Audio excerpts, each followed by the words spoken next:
গুন্ডাগর্দি out, শান্তি in. পশ্চিমবঙ্গে লাগু হয়ে গেছে গুন্ডা দমন আইন।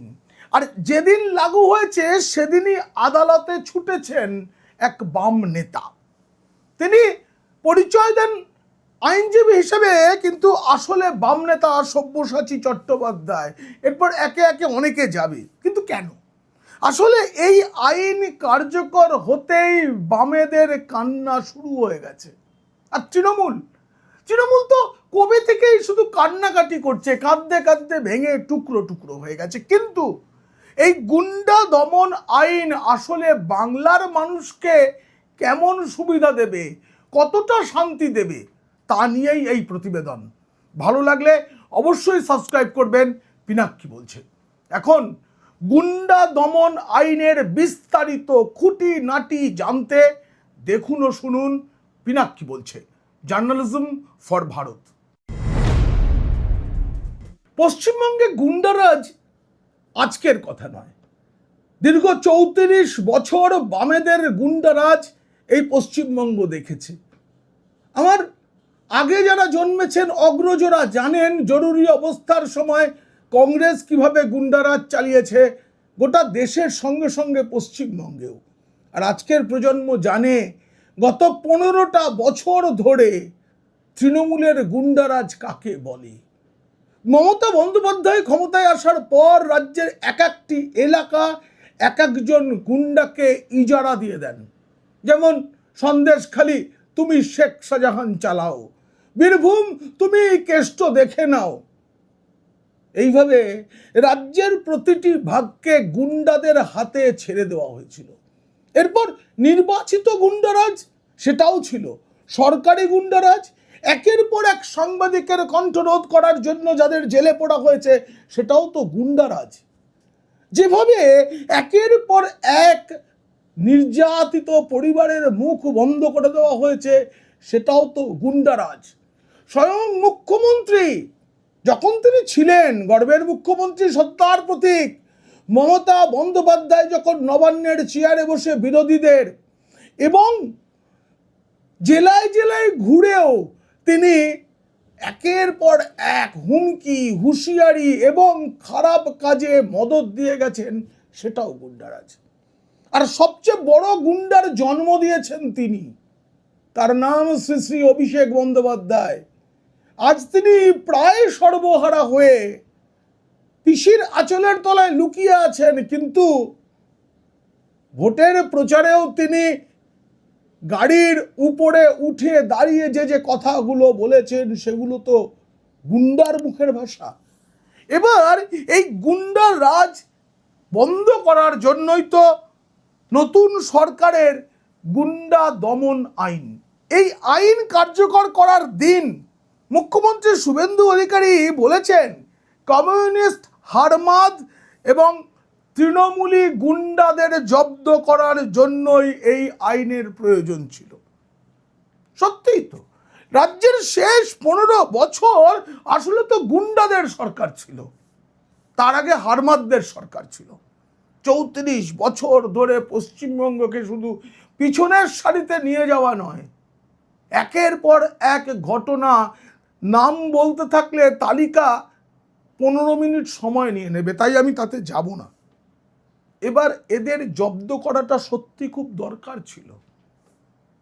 পশ্চিমবঙ্গের গুন্ডা দমন আইন, এই যে বিক্ষোভ প্রতিবাদের নামে সরকারি বা ব্যক্তিগত গাড়ি বাড়ি সম্পত্তি যে নষ্ট করে দেওয়া, এগুলো আর চলবে না।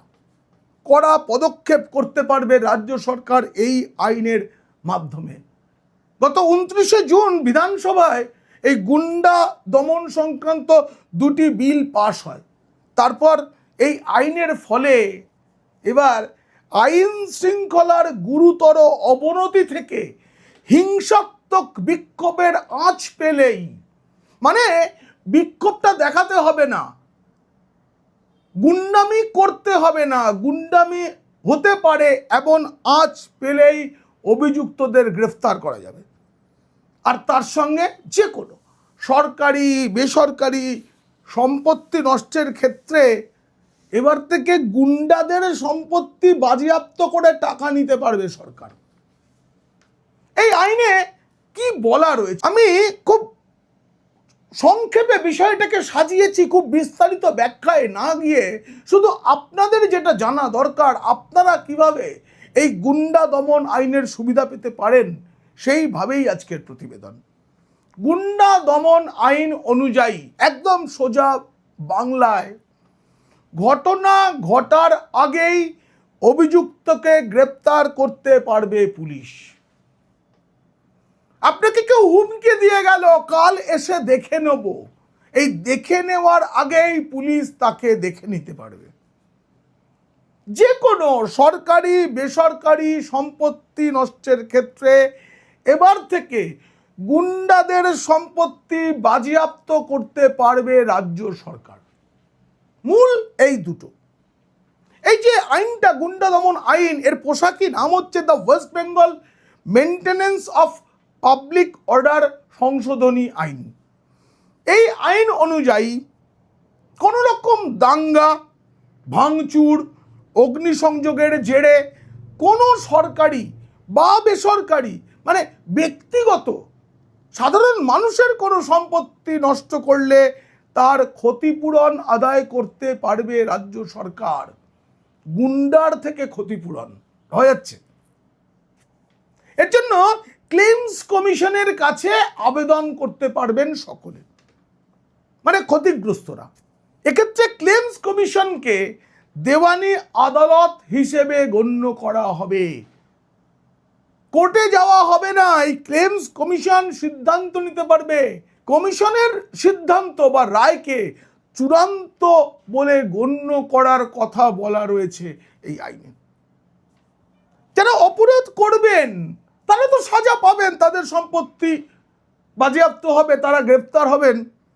সেই সঙ্গে যারা উস্কানি দিচ্ছেন বা অর্থ যোগান দিচ্ছেন ওই মদত দেওয়ার জন্য ওই গুন্ডাদের, কিংবা কোনো সংগঠক ও অভিযুক্তের আশ্রয়দাতা মানে বাড়িতে থাকতে দিয়েছেন গুন্ডাদের, কিংবা গুন্ডাদের বলেছেন তুমি করো আমি তো আছি দেখে নেব, সকলকে অভিযুক্ত হিসেবে গণ্য করা হচ্ছে এই আইনে। এবার আপনাদের জানা প্রয়োজন কোন কোন কাজকে এই গুন্ডা দমন আইন সেটা সমাজ বিরোধী কার্যকলাপ বলে মনে করছে, তার একটা তালিকা আছে। এই আইন অনুযায়ী সমাজ বিরোধী কার্যকলাপ বলতে বলা হয়েছে জনগণের মধ্যে আতঙ্ক, বিপদ, ভয় বা নিরাপত্তাহীনতার ভাবনা বৃদ্ধি করা। আপনি মনে করছেন যে আপনার বাড়িতে থাকাটা নিরাপদ নয়, যেরকম হুমকি তারা দিয়ে গেছে, তার জন্য অভিযোগ করা যাবে। 2, জনশৃঙ্খলা বা জনশান্তিকে বিঘ্নিত করাটাকেও সমাজ বিরোধী কার্যকলাপ বলা হয়েছে। মানুষের অধিকার, বৈধ ব্যবসা, পেশা বা জীবিকার স্বাভাবিক কার্যকলাপে বাধা সৃষ্টি করা, মানে দোকান খুলতে দেবো না, আজ থেকে আর এখানে বসা যাবে না, সেটা যে রঙের যে দলের যে কেউ করুক, অভিযোগ জানানো যাবে। কারোর স্থাবর বা অস্থাবর সম্পত্তি থেকে বেআইনিভাবে তাকে উচ্ছেদ করা। এই স্থাবর অস্থাবর মানে স্থাবর মানে যা স্থায়ী বাড়ি দোকানঘর, এখান থেকে উচ্ছেদ করা যাবে না।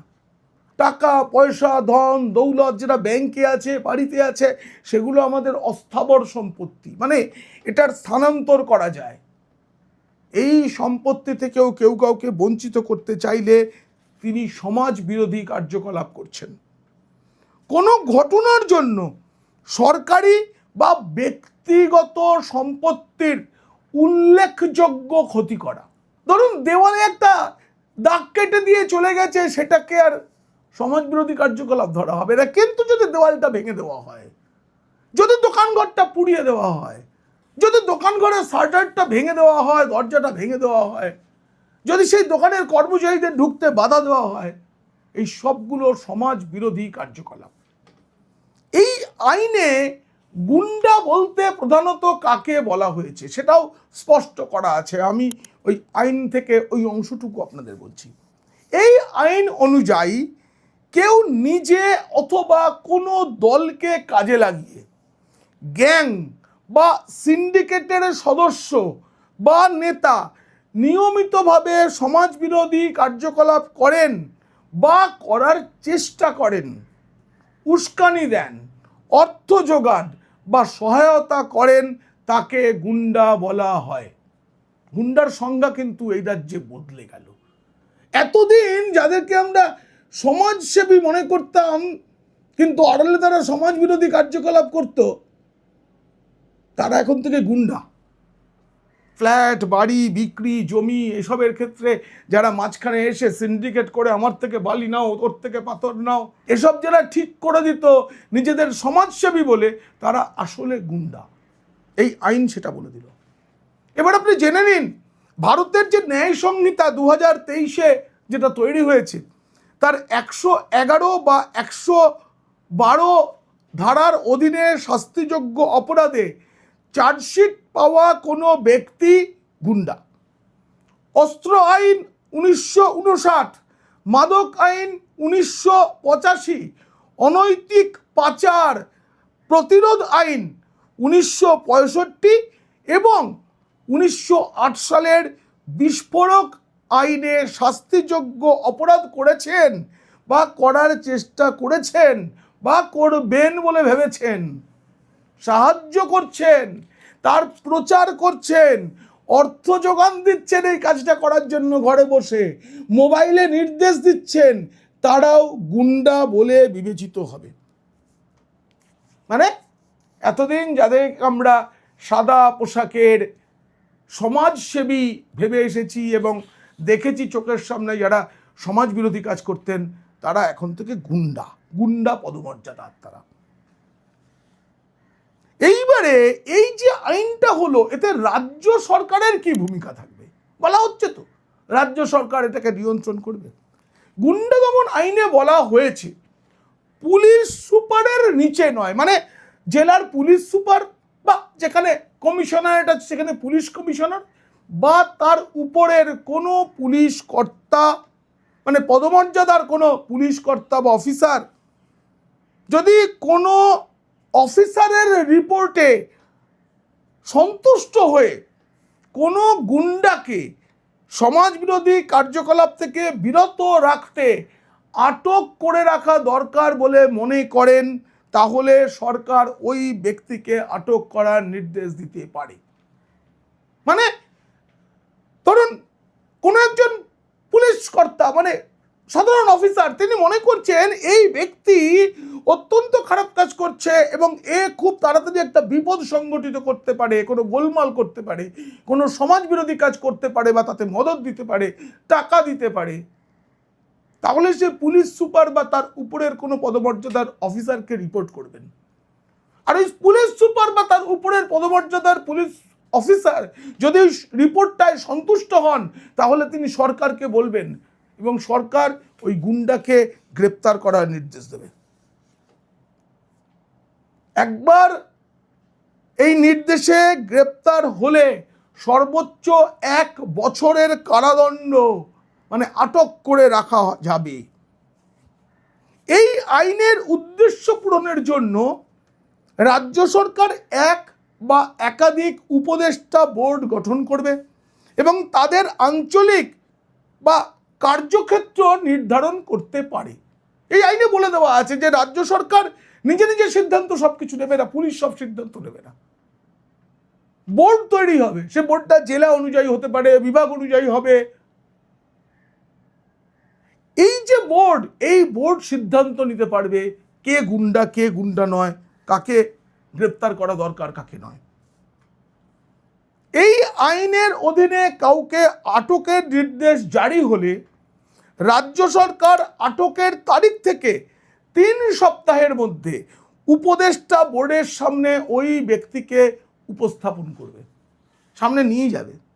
বোর্ড আটকের তারিখ থেকে 9 সপ্তাহের মধ্যে রাজ্য সরকারকে রিপোর্ট দেবে এবং আলাদা অনুচ্ছেদে জানাবে আটক রাখার যথেষ্ট কারণ আছে কি নেই। এর মানেটা দাঁড়াচ্ছে যে রাজ্য সরকার কোনো ব্যক্তিকে যদি গুন্ডা দমন আইনে আটক করার কথা মনে করে এবং আটক করা হয়, যেদিন আটক করা হচ্ছে সেই দিন থেকে 3 সপ্তাহের মধ্যে উপদেষ্টা কমিটির কাছে তাকে পেশ করতে হবে। উপদেষ্টা কমিটি আবার অনন্তকাল বসে থাকতে পারবে না। আটকের দিন থেকে 9 সপ্তাহের মধ্যে জানাবে উপদেষ্টা কমিটি এই ব্যক্তিকে কি আটক রাখা দরকার নাকি এবার ছেড়ে দেওয়া যেতে পারে। যদি বোর্ড জানায় যে আটক রাখার যথেষ্ট কারণ এখনো আছে, তবে রাজ্য সরকার আটকের আদেশ বহাল রাখতে পারবে। আর যদি বোর্ড জানায় যে আটক রাখার যথেষ্ট কারণ নেই, তাহলে রাজ্য সরকার আটকের আদেশ বাতিল করবে এবং ওই ব্যক্তিকে অবিলম্বে মুক্তি দেবে, তবে সতর্ক করে। এই যে আইনটা হয়েছে, এই আইনে কোনো কিছুই আটক ব্যক্তিকে স্বয়ংক্রিয়ভাবে আইনজীবীর মাধ্যমে উপস্থিত হওয়ার অধিকার দেয় না। মানে বিকাশ রঞ্জন ভট্টাচার্যরা কান্নাকাটি করবেন সেই সুযোগ আর নেই। গুন্ডা দমন আইনে কেউ গ্রেফতার হলে তিনি উপদেষ্টা বোর্ডের সিদ্ধান্তই মানবেন, সরকার সেই মতো চলবে, কিন্তু তিনি আইনজীবী নিয়োগ করতে পারবেন না। যে আইনজীবীরা নানা প্যাচে জামিন, রক্ষা কবচ এসব আদায় করে দেন, সেটা হবে না। সহজ কথায়, আটক ব্যক্তির মামলা পরে একটি বিচারপতি নেতৃত্বাধীন বোর্ড পরিচালনা করবে, কিন্তু সাধারণ নিয়মে মানে সেখানে সরাসরি আইনজীবী নেওয়ার অধিকার সীমিত রাখা হয়েছে। এবারে কিভাবে শাস্তি, এটাই তো আসল কথা। কিভাবে শাস্তি দেওয়া হবে গুন্ডাদের? আইন অনুযায়ী কোনো সন্দেহভাজন ব্যক্তিকে আটক করতে হলে পুলিশ সুপার বা তার ওপরের পদমর্যাদার আধিকারিকের রিপোর্ট লাগবে। এটা আগেই বলেছি, আবারও বলছি। সেই রিপোর্টের ভিত্তিতে রাজ্য সরকার আটকের নির্দেশ দেবে। গত 7 বছরের মধ্যে কোনো ব্যক্তি যদি কোনো অপরাধ অন্তত একবার কোনো অপরাধ করেছেন এবং আদালত দোষী সাব্যস্ত করেছেন, অথবা একই ঘটনার অংশ নয় এমন কমপক্ষে 3টে পৃথক মামলায় চার্জশিট যুক্ত হয়েছেন, তাকেও আটক করা যাবে। কোনো পুলিশ আধিকারিক যদি আটকের নির্দেশ দেয়, তবে অভিযুক্ত ব্যক্তির বিরুদ্ধে এই যে তথ্য প্রমাণ, তিনি আগে একটি মামলায় তিনি আদালতে দোষী সাব্যস্ত হয়েছেন বা কমপক্ষে 3টি পৃথক মামলায় চার্জশিট পেয়েছেন, তবে এই তথ্য প্রমাণগুলো ওই রাজ্যের ডিজিপিকে জানাতে হবে, তারপর সরকার ব্যবস্থা নেবে, তারপর উপদেষ্টা কমিটি। তার মানে ভাইপো বাবুর হুমকি, গুন্ডা দমন আইনে গুন্ডামি, পিসিমণির হুঁশিয়ারি, আমরা না থাকলে 1 সেকেন্ডে ওরা 12টা বাজিয়ে দেবে। হুমায়ুন কবির অনেক কিছু বলেছেন, এবার মুখটা বন্ধ হবে। তিনি আগে অনেক মামলায় চার্জশিট পেয়েছেন, এবার তিনি শায়েস্তা। গুন্ডা দমন আইন কোনো গুন্ডাকেই ছেড়ে দেবে না। তবে আমি এখানেও একটা কথা একজন সাংবাদিক হিসেবে বলে রাখবো, এই আইন বাংলার জন্য ভালো, কিন্তু এই আইনকে যেন রাজনৈতিক কারণে ব্যবহার করা না হয়। আমি আশা করব মুখ্যমন্ত্রী শুভেন্দু অধিকারী এই বিষয়ে সতর্ক থাকবেন, কারণ একটা এই ধরনের ঘটনা ঘটলে তখন না এই আইনটার গায়ে একটা কালির ছিটে লেগে যাবে, তখন সাধারণ মানুষের ভরসা কমে যাবে। তাই শুভেন্দু অধিকারী, আপনি গুন্ডা দমন আইন করেছেন, কিন্তু গুন্ডা দমন আইনকে সুরক্ষিত রাখার জন্য, সেই আইনের গায়ে যাতে রাজনৈতিক রং না লাগে, তার জন্য কি ভেবেছেন সেটাও একটু জানানো দরকার। সবচেয়ে বড় কথা, পুলিশ প্রশাসন সকলে নিরপেক্ষভাবে কাজ করুক। তৃণমূল আমলে যেভাবে রাজ্যের পুলিশকে দলদাস বানিয়ে রেখেছিল, রাজ্যের মানুষ কিন্তু পরিবর্তনের সরকারের কাছ থেকে সেটা আশা করে না। পুলিশ নিরপেক্ষ কাজ করুক, রাজনৈতিক রং না দেখে, মানুষের বাক স্বাধীনতার উপরে যেভাবে অত্যাচার করা হয়েছিল, বাধা দেওয়া হয়েছিল, সেগুলোও যাতে বন্ধ হয় সেটাও দেখুন মাননীয় মুখ্যমন্ত্রী। গুন্ডা দমন আইনকে বাঙালি তখনই স্বাগত জানাবে, ইতিমধ্যে স্বাগত জানিয়েছে, কিন্তু গুন্ডা দমন আইনকে বাংলার মানুষ তখন নিজের করে নেবে যখন দেখবে সত্যি এই আইন অন্ধের মতো কোনো রং দেখে না, কিন্তু সেই আইনের একটা হৃদয় আছে, মস্তিষ্ক আছে, যা দিয়ে সঠিক বিচার করে। এই প্রতিবেদন কেমন লাগলো জানিয়ে অবশ্যই মন্তব্য করবেন। ভালো লাগলে বন্ধুদের, খারাপ লাগলে শত্রুদের শেয়ার করবেন। আপনারা খুব খুব ভালো থাকবেন।